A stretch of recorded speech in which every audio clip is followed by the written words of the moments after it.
Kita lagi belajar mengobati hati hari ini. Karena kalau nggak diobati, khawatir penyakitnya numpuk gitu ya. Kenapa sih kita punya penyakit hati? Karena kita bukan malaikat, kita bukan para nabi. Kalau para nabi nggak punya tuh masalah di hatinya. Kalau kita masalah kita banyak banget di hati. Maka yang pertama yang membuat hati kita kotor, yang membuat hati kita terkontaminasi adalah karena kita makhluk sosial.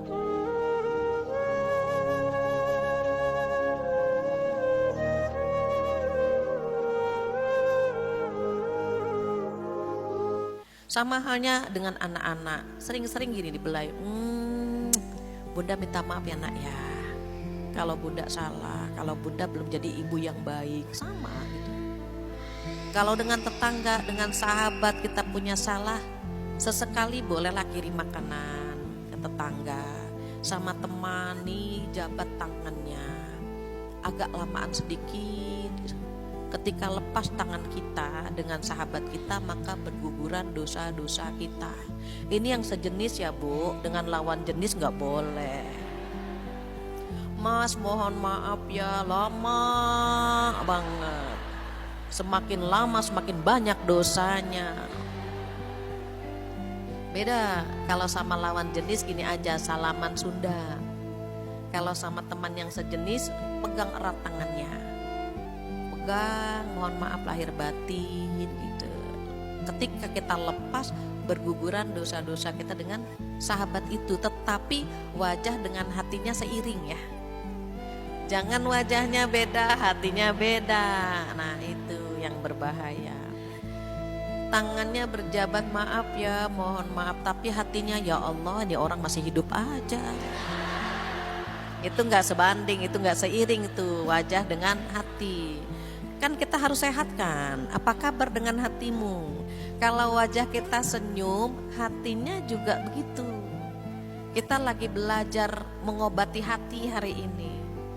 Karena kalau nggak diobati, khawatir penyakitnya numpuk gitu ya. Kenapa sih kita punya penyakit hati? Karena kita bukan malaikat, kita bukan para nabi. Kalau para nabi nggak punya tuh masalah di hatinya. Kalau kita masalah kita banyak banget di hati. Maka yang pertama yang membuat hati kita kotor, yang membuat hati kita terkontaminasi adalah karena kita makhluk sosial yang bertemu dengan banyak orang. Semakin banyak bertemu, semakin banyak dosa kita. Namun apa kata Rasulullah SAW? Seseorang yang pandai bergaul dan sabar dengan apa yang menimpa dia, itu lebih bagus daripada orang yang tidak pandai bergaul dan gak sabar dengan apa yang menimpa dia. Orang yang sering bertemu dengan banyak orang itu mentalnya cenderung lebih kuat ya. Anak kecil kalau kita bawa kemana-mana, dia ketemu orang tuh berani. Tapi kalau di rumah saja digendong sama orang lain dia gak mau kan. Dia takut, dia hanya sama ibunya saja. Mental kita sama begitu, hati kita sama. Kalau kita sering ketemu banyak orang, kita akan bisa menerima perbedaan, bisa kuat dengan celotehan-celotehan mereka gitu ya. Kadang-kadang kan yang namanya netizen kan ada yang julid, ada yang baik gitu.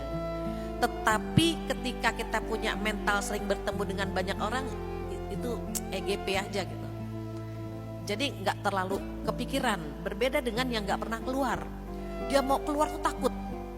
Pas baru keluar temennya bilang, ya Allah kemana saja sampai lumutan, ya Allah.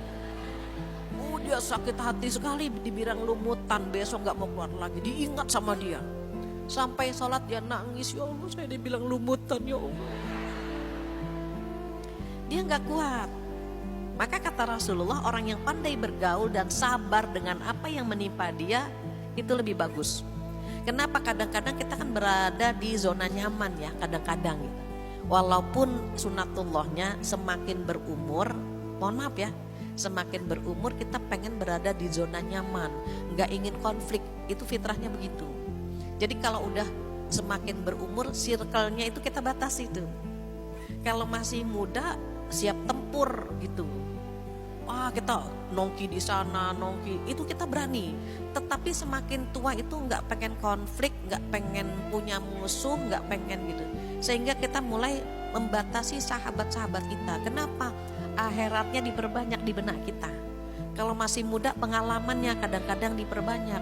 Pengen sama dia, pengen ketemu ini, pengen ketemu ini. Kita berpetualang gitu.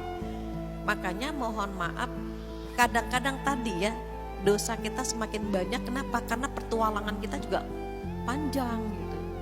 Jadi itu yang pertama. Seandainya kita tahu sebabnya, kita akan tahu juga terapinya. Kalau kita tahu, aduh bertemu sama dia nih bahaya nih gitu. Kayaknya nambah dosa kalau bertemu sama dia, kita akan jaga jarak. Persis seperti pemain tinju. Pemain tinju itu kalau lagi dapat kesempatan dia akan pukul temannya, dia akan dapat poin. Tapi kalau dia dipukul terus, dia akan menjauh, menjaga jarak.